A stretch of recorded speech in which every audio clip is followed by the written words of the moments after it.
ጋሽ ትራምፕ ከኢራን ጋር ጦርነት አይፈልጉም። የሚፈልጉት ምንድነው? መሳሪያ በማንጋጋትና ኢራንን በማስቦካት በአሜሪካ ተርም እንድትደራደር ወደ ድርድር መታ በአሜሪካ ተርም እንድትደራደር ነው።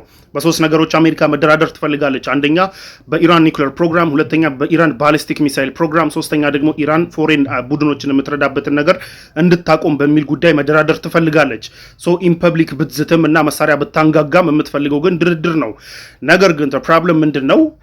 ኢራን የአሜሪካን መሳሪያ ማንጋጋት ፈርታ ወደ ድርድር የምትመጣ ሀገር አለመሆኗ ነው። ይህ ዶናልድ ትራምፕን ግራ ጋብቷቸዋል። ኢራን በበኩሏ እንኳን ልትደራደር ይቅርና እንደውም ለጦርነት ዝግጁ ነኝ ነገር አገሩ እንዳላቀጣጥሏለሁ እያለች እየዛተች ነው። ይህ ግራ ያጋባቸው ትራምፕ ኢንፐብሊክ ኢራን ላይ ቢዝቱም በጀርባ ግን ተደራዳሪዎች እየላኩ ኮንታክት እያደረጉ እንደሆነ ነው እየተነገረ ያለው። ሚድል ኢስት ሞኒተር የእስራኤል ሚዲያዎችን እንዲሁም ደግሞ የተለያዩ ሚዲያዎች ይዘውት የወጡት ሪፖርት የሚያሳየው ምንድነው? ትራምፕ ኢንፐብሊክ ቢዝቱም ከጀርባ ግን በሶስተኛ ወገን ድርድር ለማድረግ እየሞከሩ እንደሆነ ነው። ሳውዲ፣ ቀጠር እና ተርኪ መሀል ላይ ገብተው ኢራንና አሜሪካ መካከል ኮንታክት እንዲኖር እየሞከሩ ነው። ላይክ ውይይት እንዲኖር እየሞከሩ ነው።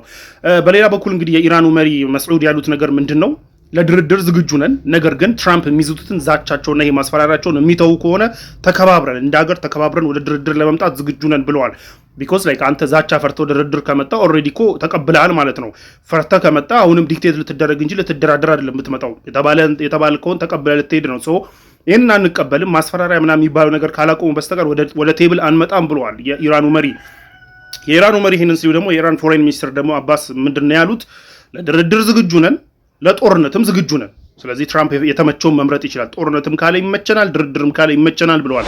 ነገር ግን ድርድር ሲባል ግን በእነዚህ ቅድም በነገርኳቸው ሶስት እንትኖች ሳይሆን በኒውክሌር ፕሮግራማችን ላይ ብቻ ነው የምንደራደረው። ስለ ባሊስቲክ ሚሳይል አሜሪካ አያገባትም። ማንም አገራችን እንዴት አድርገን ዲፌንድ ማድረግ እንዳለብን፣ በየትኛው መሳሪያ ዲፌንድ ማድረግ እንዳለብን ማንም ሊነግረን አይገባም። ሰው በባሊስቲክ ሚሳይል እና በሌሎች ጉዳዮች ላይ አንደራደርም። በፎሬን ሪሌሽናችንም ላይ አንደራደርም። በኒውክሌር ፕሮግራም ግን ላይ ግን ልንደራደር እንችላለን።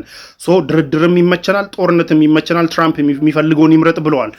ናው በሶስተኛ ወገን ኮንታክቶች እየተደረጉ እንዳሉ ይታወቃል። ቢኮዝ ላይክ ኢራን ላይ ጦርነት መክፈት በዚህ ሰዓት ማለት ነው ለማንም ፖይንትለስ ነው። ለአሜሪካም አይጠቅምም፣ ለኢራንም አይጠቅምም። ሆል ወርልድም ኪሳራ ነው ይዞ የሚመጣው። ሶ ይህንን ተከትሎ ነገሮች በድርድር እንዲያልቁ ሶስተኛ ወገኖችም ገብተውበት ከጀርባ ኢንፐብሊክ ዛቻዎች ቢኖርም ከጀርባ ግን ድርድሮች አሉ።